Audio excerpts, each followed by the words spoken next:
I am a descendant of enslaved Africans, bought and sold, children torn away.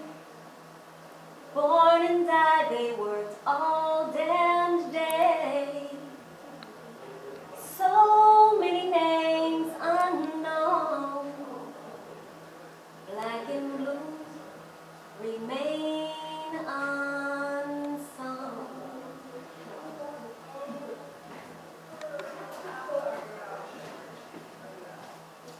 This is for those who resisted the European marauders, violence, guns, and religion. This is for those who chose reunion with the ancestors. This is for those who resisted captivity and seized, redirected, and capsized ships. This is for those who chose death instead of a life of subordination and insignificance. This is for those who survived the Middle Passage and asserted their right to live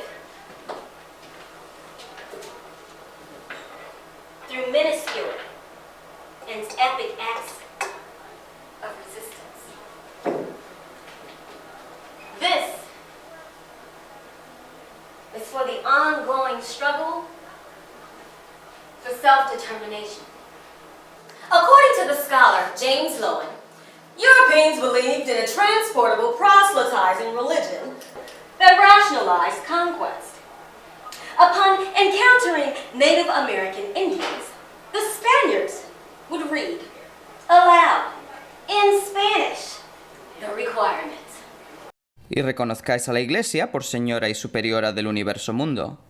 Y si así no lo hicieseis o en ello maliciosamente pusieseis dilación, os certifico que con la ayuda de Dios nosotros entraremos poderosamente contra vosotros. Y os haremos guerra por todas las partes y maneras que pudiéramos. Y os sujetaremos al yugo y obediencia de la Iglesia y de sus majestades. Y tomaremos vuestras personas y de vuestras mujeres e hijos y los haremos esclavos. Y como tales los venderemos y dispondremos de ellos como sus majestades mandaren. Y os tomaremos vuestros bienes, y os haremos todos los males y daños que pudiéramos, como a vasallos que no obedecen ni quieren recibir a su señor, y le resisten y contradicen. Y protestamos que las muertes y daños que de ellos se siguiesen, sea a vuestra culpa, y no de sus majestades, ni nuestra, ni de estos caballeros que con nosotros vienen. And you accept the Queen and the Church as the sovereign ruler of the entire world. And if you resist, well, we shall make you, your wives, and your children into slaves.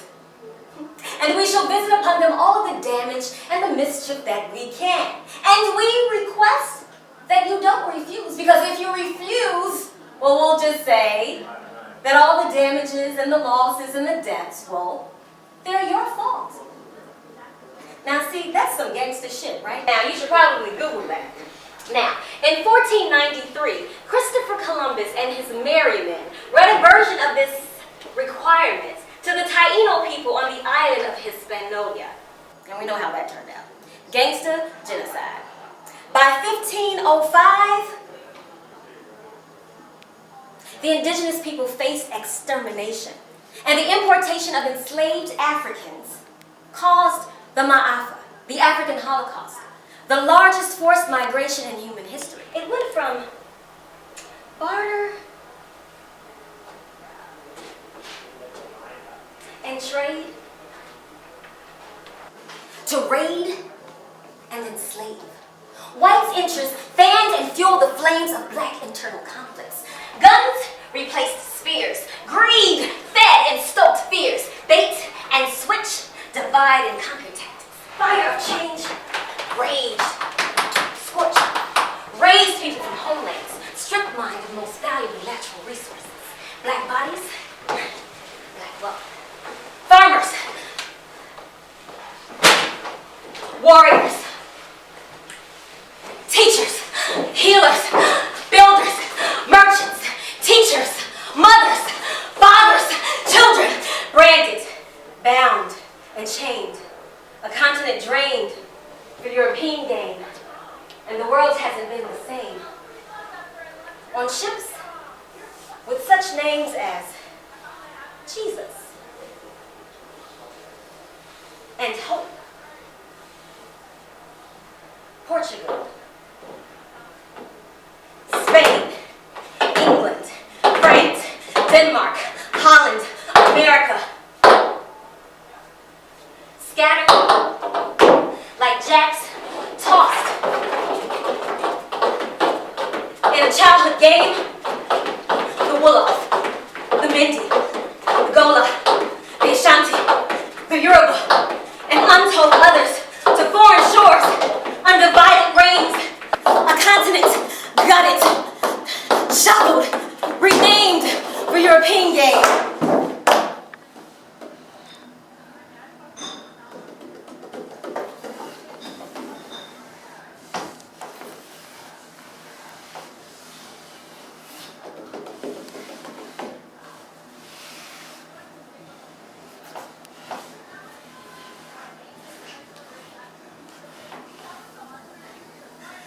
Blood, piss, pus, sweat, shit, vomit, death.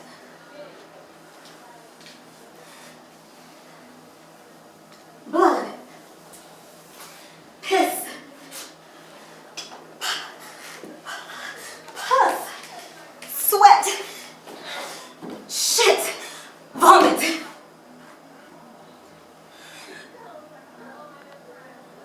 Death.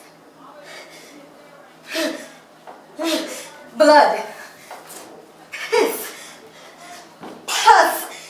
Sweat. Shit. Vomit. Death. There are untold, calcified bones at the bottom of the Atlantic Ocean. Blood. Bodies thrown overboard created new snack trails for sharks. Piss. Only the strongest survive. Pus. The Atlantic Ocean is a huge burial site for millions of forgotten Africans they left overboard to escape a living nightmare. Shit.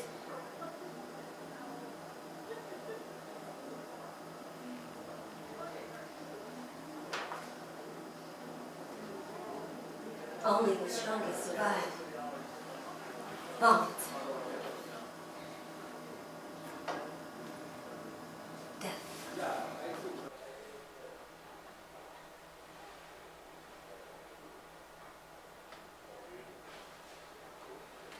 Sweet things full of caution, waiting for the auction. Rise, sweet thing, rise. Wipe your weeping eyes and put your hands on your hips and make your backbone slip. Shake it to the east.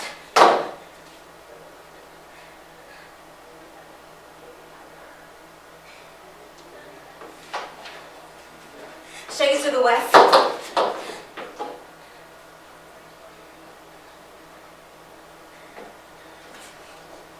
Shake it to the ones who are out with the rest.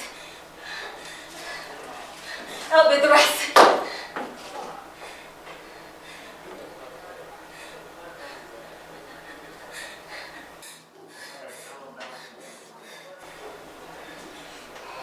Out with the rest.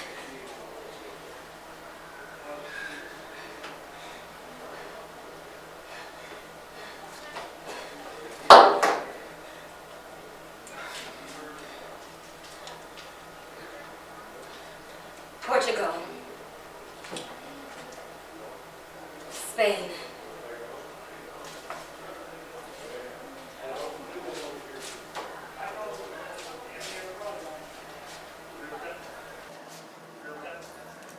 England. France. Denmark.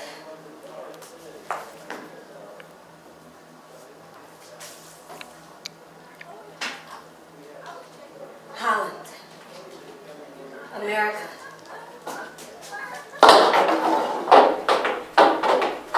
Scattered checks. Tossed in a chocolate game. 1 little, 2 little, 3 little niggas. 4 little, 5 little, 6 little niggas. 7 little, 8 little, 9 little niggas. 10 little niggas. Sold. Chains, whips, guns, knives, rape, rebellion. Chains, whips, guns, knives, rape, rebellion. Chains, whips, guns, knives, rape, rebellion.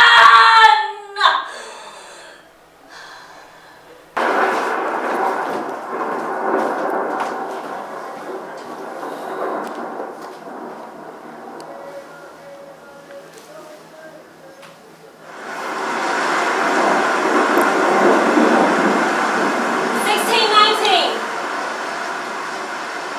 Dutch body snatchers landed in Jamestown, Virginia with 1 little, 2 little, 3 little, 4 little, 5 little, 6 little, 7 little, 8 little, 9 little, 10, 20 Africans stolen from Spanish body snatchers, exchanged them for food, then sailed away.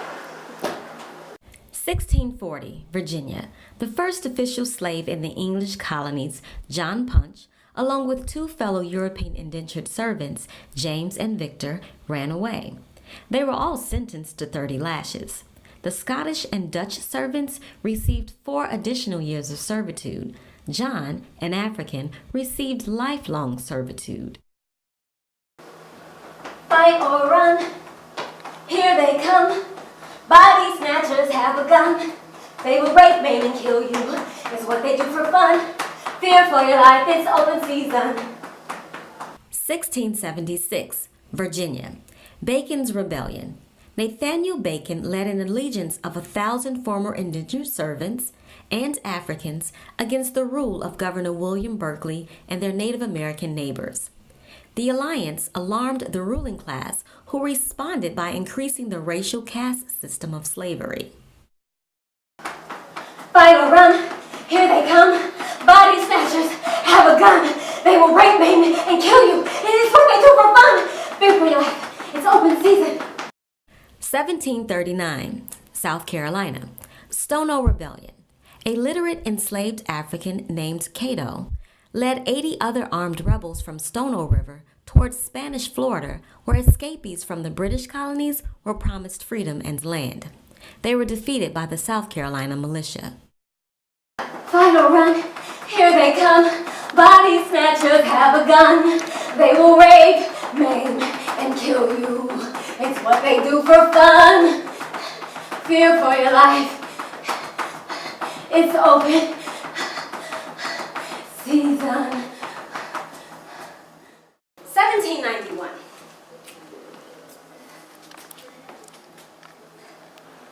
The island of Hispaniola. Colonized by the French and renamed Santo Domingo. On the island, the enslaved Africans plotted a revolution. The 13-year battle was the only successful slave revolt to culminate into a nation state. Haiti. Initiated by a Jamaican maroon who was literate, Boukman Delany. The success of the war is attributed to the Yoruba Orisha, or god, Ogun.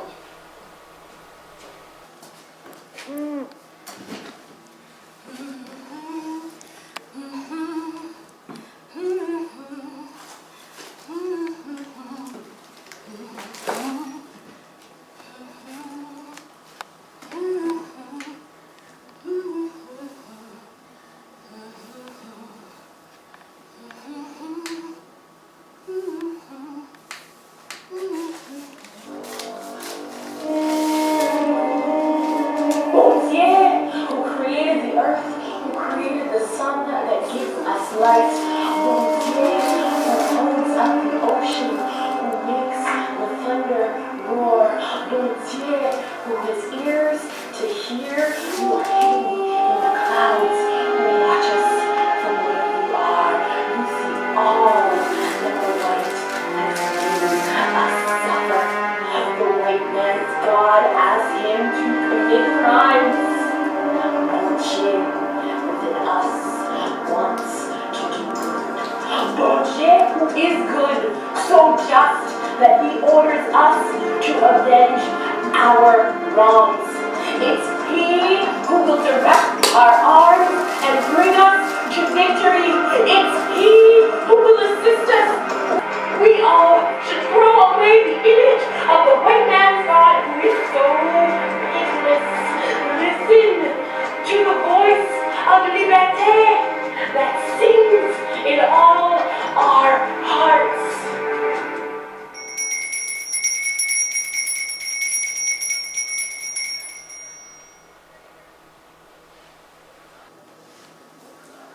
Now, as we know, Haiti continues to pay dearly for her victory. But the Orisha like Ogun, Oshun, Yemenya, Tigray, Ilegba all survived throughout the diaspora in the forms of Candomblé, Vodun, Santeria, and some would even say, Silly from the Color Purple version, I put a curse on you. Until you do right by me, everything you think about will crumble. But that's another story. Now, what these two very different cultural differences between the African and the European concepts of God teach me is that some people worship a conquering gangster. Some people worship a liberating revolutionary, both of whom condone war. 1800, Richmond, Virginia. Gabriel Prosser's rebellion. Prosser enlisted 1,000 rebels to attack the armory. On the day of the revolt, rains washed out the bridges. The state militia attacked, and Prosser and 35 of his men were hung. 2. The oppressed and the oppressor are diametrically opposed. 1822, Charleston, South Carolina. Denmark VC's revolt. A free carpenter, VC and his African shaman, Gullah Jack, recruited thousands of rebels organized into cells. They planned to start a major fire at night, kill the slave owners and their families, and then sail to Haiti for freedom. VC was betrayed, and he and 30 other men were executed. 3. The oppressed and the oppressor do not want the same things. 1831, Southampton County, Virginia. Nat Turner's insurrection was inspired by a vision from God. 60 whites were killed before Turner's following of 70 were captured and executed. Turner was hung and then skinned. 4. The oppressed have the moral high ground. The oppressor is just low down. 1839, New York, the Amistad Mutiny. Led by a West African named Sinkay, the captives killed the entire crew except for the captain and first mate and demanded to be sailed back to Africa. Instead, the captain sailed to New York. The Africans eventually won their freedom in a landmark Supreme Court case in which they were defended by former President John Quincy Adams. 5. None are free until all are free. 1849, Philadelphia, Pennsylvania. Harriet Tubman called the Moses of her people. Harriet made 19 trips in 10 years on the Underground Railroad to free her family and 300 others. Approximately 100,000 people escaped to freedom using the secret network of free blacks and white abolitionists and sympathizers. 1859, Virginia, Harper's Ferry attack. John Brown and fellow abolitionists and enslaved blacks captured the Federal Armory's arsenal before the local militia defeated the insurrection. Brown and the other captives were tried and executed.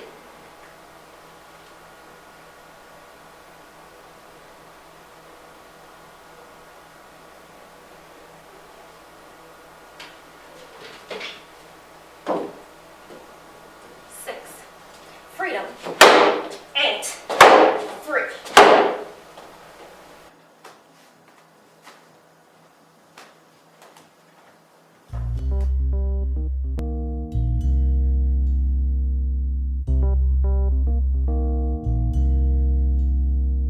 I've spent this entire relationship defending something that should have never been put into question in the first place. My humanity. I don't know what's worse. Having to constantly defend myself against him, or not being able to rely on him to fully protect and defend me. God, this relationship is a joke. He thinks this latest outburst is just a temper tantrum that's gonna blow over in time because after all, we've been here before. He kills. And then I just tear shit up. That's what we do, right? We're nothing if not consistent. I can't believe he still thinks buying these fancy trinkets to somehow prove that he's sincere about rebuilding trust is enough. He doesn't get it. The problem is not, has never been, nor will it ever be about me catching him in a lie. Hell, I'm choking on the proof. The problem is, was, and will always be, that he never pays for the lies. If he treated me with brief fits, I cannot believe I was about to say that. That's the problem. That's it. You're just settling for less. I deserve better than this. He does not love me. God, I don't know what I'm thinking. I should have known by the way he treated his first John that it wouldn't last. I mean, he took and took and took until there was nothing left. This is what to take. And she is still suffering from the damn heartache. Poor thing. I mean, why would he treat me differently? Especially since he is my John. Thinks he did me a favor in kidnapping me. Shit. And I know you're thinking, well, if it's so bad, why don't you just leave? But it's not that easy. I mean, this is the only home I've ever known, and he's convinced me that there's just too much distance and time between my family to salvage anything that might be left, so I stay. And even after moving up north, God, I'm still struggling to make ends meet. So this Deepak Chopra bullshit does not work for me. This 7 spiritual laws, no. I'm still broke as hell, and I can't afford to leave, so I stay. Shit. And it's not really... Okay, it's not as bad as it used to be. I mean, it's not paradise. But it could be worse, right? So I stay. And fuck it, I'm gonna tell you, I hate packing and I don't want to start over from scratch, so I stay. I don't know. Maybe my analyst is right. Maybe I am suffering from batter's wife. Or Stockholm syndrome. God. I mean, I should have just went to Canada or Europe like the others, but he said that he was going to change and he agreed to go to counseling, and so I believed him, and so I stayed, and I am still just waiting. God. And it's like, no matter how unjustly he treats me, it's still my character that comes under scrutiny. I still know that about these names. But just stay. I mean, he's the one checking my emails, looking through my fucking phone, and he's like asking the librarian about what I have out my gosh, attorneys in on loan. Okay. And he says, stop bringing up the old shit. But you know what? The old shit is the new shit. It's the same shit. I mean, it's the same shit. I mean, he went off to the suburbs and left me to fend for myself in this dying city. And now he acts like I'm supposed to be happy. Never. Just because he's moving back. Like he's doing it for me. He's not doing it for me. He's not even doing it with me. And I can't believe after all this time, he still has the audacity to believe that it's beneath him to live with and go to work and go to school and marry me. Great. He's so annoying. He makes things extra difficult. Instead of just paying his back wages and child support, he does crazy shit like ask you for criminal checks for employment. Who does that? I mean, we'll never work again. It's insane. And then student loans, it's so expensive. I'll be in debt for the rest of my life. And don't make a mistake. Oh my God. He is so unforgiving. I mean, he'll withhold money in the forms of student loans and public assistance and public housing, and then when you're on your knees and you think you just can't take anymore, he'll put on a Kim CD or some shit, right? And then he'll entice you with some drugs or some money or some alcohol or some weapons. And then, when you succumb,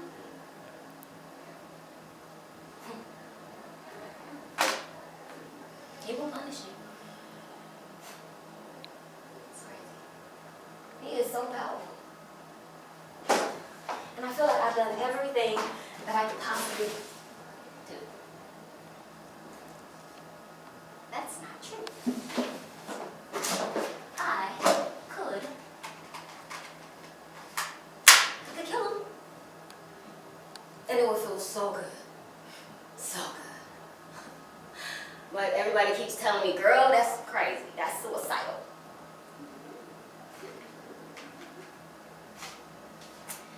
Or I could just stay here and keep letting him kill me softly.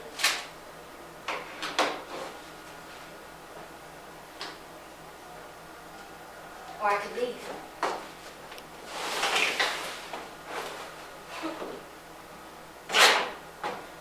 Our last fight went viral thanks to technology, so maybe people see once again just how fucking crazy he can be. And maybe now, I don't know, maybe somebody will offer me sanctuary because clearly he does not love me.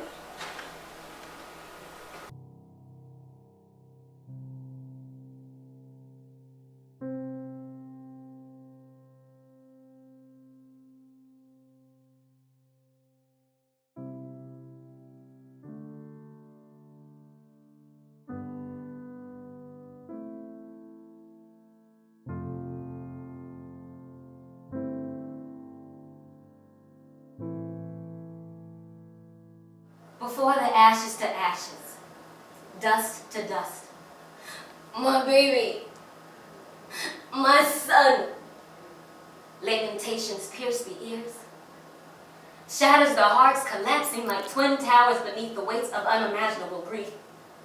Right or wrong, my baby. Flesh and bone, my child. Gone. Before brown earth bathes in hood libations, wild Irish rose, yo Raymond, yo, that was my boy. Odie, yo, this one goes out to the little homies. Hennessy, this one's for all the little G's. Before the desperation sets in, before the risky foolproof plan, back against the wall, last stand. Before the ex-offender, junkie wanna be clean, felony rap sheet of discord and disharmony, trapped beneath the halfway house, between a second, third, and last chance to break the cycle of repeat offender. Halfway between recovery and relapse. Halfway between pulling his shit together and falling completely apart. Halfway between turning it all around and ending up right back where he started. Halfway between a good-ass plan to come up and a surefire way to bottom out. Before the halfway point, that could be the point of no return, contemplated for months. Days, hours, minutes, a split second before the mind caged from the rage, posted man cool, boy fooled against brick walls baking beneath the sun, or along wired fences encircling schoolyards, the scene for the next game of drive-by, the site for the next scene of drop squad, to knock some sense into these clueless clones, acting out Hollywood scripts on neighborhood streets, but lives, unlike tickets, are non-refundable, and the price we all pay is astronomical. Before the ceaseless zombie, craving, plotting, planning to get more money, to buy more things, that lose their value before the cash registers ka-ching-ching. Before the vitally accurate cynicism drips like acid beneath clenched lips. An education from that raggedy school won't help with you compete. Fall back with all that. Kids these days are so lazy. Psh, I stay on the hustle. I guess my grind on. In this game, you can't be lazy and come up at the same time, son. Before the initiation into the push and wait, quick cash game. Before the settling beef through escalation of grief in the street. Before the realization that your life and those who look like you are destined to be brief. Before the rat-a-tat-tat, click-click-clack-clack, put the money in the bag, bitch. Before the rat-a-tat-tat, click-clack-clack, nigga, where my money at? Before the rat-a-tat-tat, click-click-clack, give me this, give me that, and that. Before, I ain't going back, believe that. Before, fuck the police. Before, I'ma get you before I get gat. Before, what we supposed to do, we gotta eat too. Before, fuck the police, man. They some dirty dudes. They got guns, we got gats. Not personal, just a fact. They signed up for it, I got recruited, I got pushed, man, I got trapped.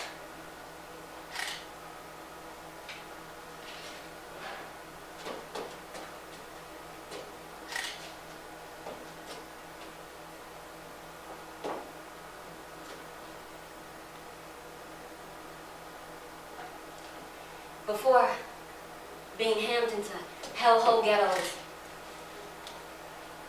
stereotypes, hulls of ships, before falling through the crack, became swallowed by the abyss of chronic unemployment and hopelessness. Before the realization of being surplus, unskilled labor in a global, high-tech economy. Before denying that living in chronic poverty is a setup for failure in a society infected with indifference and bigotry. Before denying that leveling the playing field in order for true equity to be achieved is met with as much resistance today as it was in the 1870s. Before leaving fractured, fatherless homes, to sit in despicable, failing schools, to make pitifully passing grades, before dropping out, before detention, before suspension, before the genius within got strictly disciplined, yelled at, repressed, before the genius within the body got labeled inattentiveness, willful disobedience, hyperactivity, mental debility, Ritland's gateway for chemical dependency, before the benign neglect of fuck drug rehab, lockup drug addicts, creating an economic boom for corporations to continue to make huge profits off of the backs of paroled, caged, brown, black, poor whites, before the refusal to share the power reins, before the refusal to see you as the same, before the refusal to pay reparations to repair what was maimed, before the creation of systems to profit off of your pain, before the 1492 ad nauseum capitalist creed, profit over basic human needs. Do whatever it takes to crush them, even by holy decree. Falsification of facts, the Disneyfication of reality, the Hollywoodification of history. Undermine them. Do whatever it takes to make them believe that their lack of success is due to their inherent inability to succeed rather than colonial, corporate, imperial weaponry and greed. Before the systemic pandemic of chronic despair escalates into suicidal, homicidal disrepair, and we are all lulled into believing that oppression is okay because, after all, life just isn't fair. Before we get to the point of no return and become completely numb, let's remember that no one leaves the womb wanting to be a crook, a hood, a whore, an addict, a pariah. Before we reach the point of no return and become completely numb, let's remember that injustice breeds rebellion, and inequity breeds resistance, because where there is oppression, there is the likelihood of someone exploding. Rebellion, revolution. Let's remember before it's too late.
their mother tongue.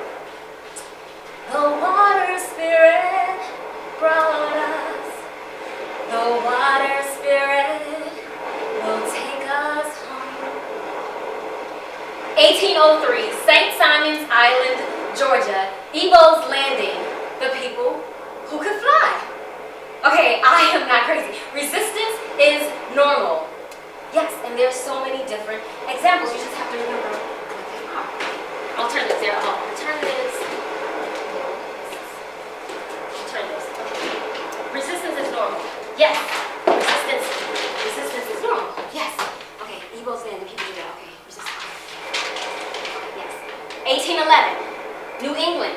Paul Cuffey, a free black wealthy ship owner and activist, helped free blacks settle in British-ruled Sierra Leone. Yes, resistance is normal. I'm not crazy. Okay.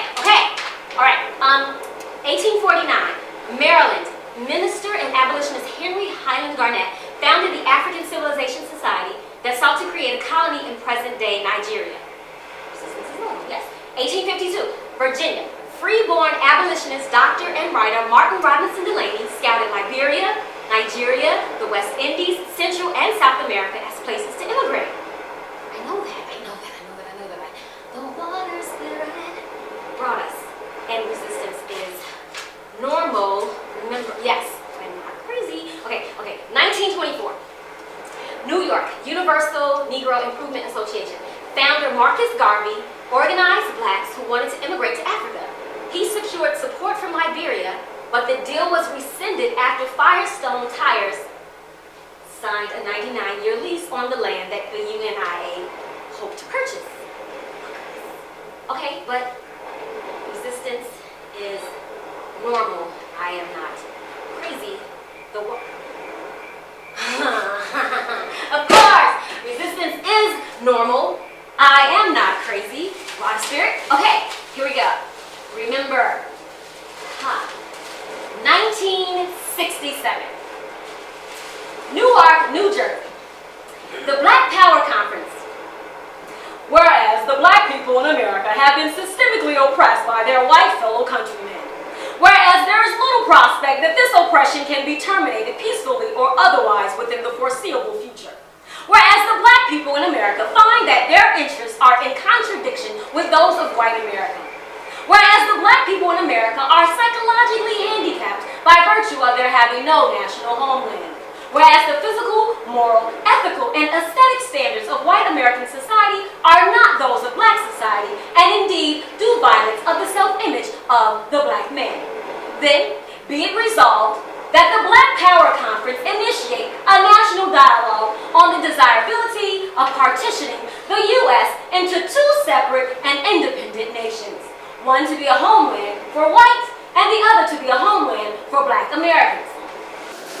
Okay, now this is some heavily mad, masculine, gendered, improbable shit, right? Okay, I get that, but you get the point.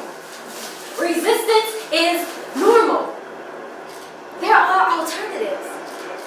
People can fly. Nina Simone flew. James Baldwin flew. Josephine Baker flew. Hell, Tina Turner flew. I have a passport. There are alternatives. Right. Okay. At 37, I came to the same conclusion about my chances for survival in America as the human and civil rights activist Randall Robinson. And he came to clarity, I want to say, 150 years after Henry Box Brown. Now, Henry Box Brown had the ingenious audacity to place himself inside of a shipping crate and endure a 27-hour journey from Virginia to Philadelphia to escape enslavement. 27 hours. Hella genius, right? Now, in 2001, Randall Robinson, also from Virginia, a Harvard-educated lawyer, a college professor. This man is world-renowned for creating TransAtlantic. It was a watchdog organization that monitored U.S. policy in the Caribbean, Africa, and Haiti. Randall Robinson, at the age of 60, concluded that America would never get over her greed, her racism, her imperialism, her pride, her fear, her ignorance, in order to see him and love him the way that he loved her. So, he said that America would never treat him or any other African as a self-determining human being. So he and his wife, Hazel, packed up their 11-year-old daughter, Kalia, and moved to his wife's home country of St. Kitts. Now, I don't know exactly where I'm going, but this right here is my moving scene. Okay, so check it out. I have bundles, I have CDs, I have like this jazz packet, like jazz when you're alone, jazz on open road, jazz for the quiet times, jazz for the, I hate jazz, don't tell nobody, but I do. And then this Joshua Redmond, right? So it's 5 CDs, no, 6 CDs for $5. So that's a bundle. Anybody interested? Exact change, please. All right, okay, no worries, no worries. Now, Randall Robinson said that it took him a while to adjust to not just the beauty of the island, but also to that of the warm and generous nature of the people deeply rooted in their African cultural heritage. Crime rates are low. Suicide, unheard of. Homicide, negligible. And they have free universal health care. So I have books. So you can get, let's see, people really said this might go, The 7 Spiritual Laws of Success is $1. Black Dawn, Bright Day, Indian Prophecies, it's $1. And I have some, if you like poetry, From Totems to Hip Hop, all $1. So just let me know, anybody want one? The totem hip hop, you have $1, exact change? Yeah. All right, that's what we're doing. We're doing this right here. Anybody else? Any other ones? Anybody? Okay, so he said that it took him a while to settle in. Yeah, I will happily take your money. There you are. He said it took a while to settle in. And when he finally settled in, he realized, after he shedded some of the more damaging aspects of his American socialization, he realized that it was the first time that he knew what it felt like to be normal. 60 years old. Now, see, I don't have that kind of time. Okay, so I'm just saying, I had this packet of this. I was gonna like run my own theater company. So this is The Art of the Turnaround, Creating and Maintaining Healthy Organizations in Art, and How to Run a Theater. So if you're interested, let me know. Okay, they're $1. Alright. So think about this. If a civil rights, human rights leader concluded that his only option was to leave America, I mean, what about the rest of us? See, I want a place where I can be black with a vagina and some nappy hair, I'm reasonably intelligent, you know, safe and normal. So, what are our options? All right. Okay, Google. How do you say hello in Swahili? Pujambo. Pujambo. Pujambo. I can do that. Pujambo. Pujambo. I can do that. I totally kind of do that. Pujambo. Okay. Okay, Google. How do you say please in Chinese? Here is your translation. Qing. Qing. Qing. Qing. Qing. Okay, I can work on that. I can totally work on that. I can learn it in Braille. Okay, Google, how do you say thank you in Korean? Here is your translation. 감사합니다. 감사합니다. 감사합니다. Okay, I can totally do this. 감사합니다. 감사합니다. Shin. I can't remember freaking Swahili. That's so sad. Unjambo. Thank you.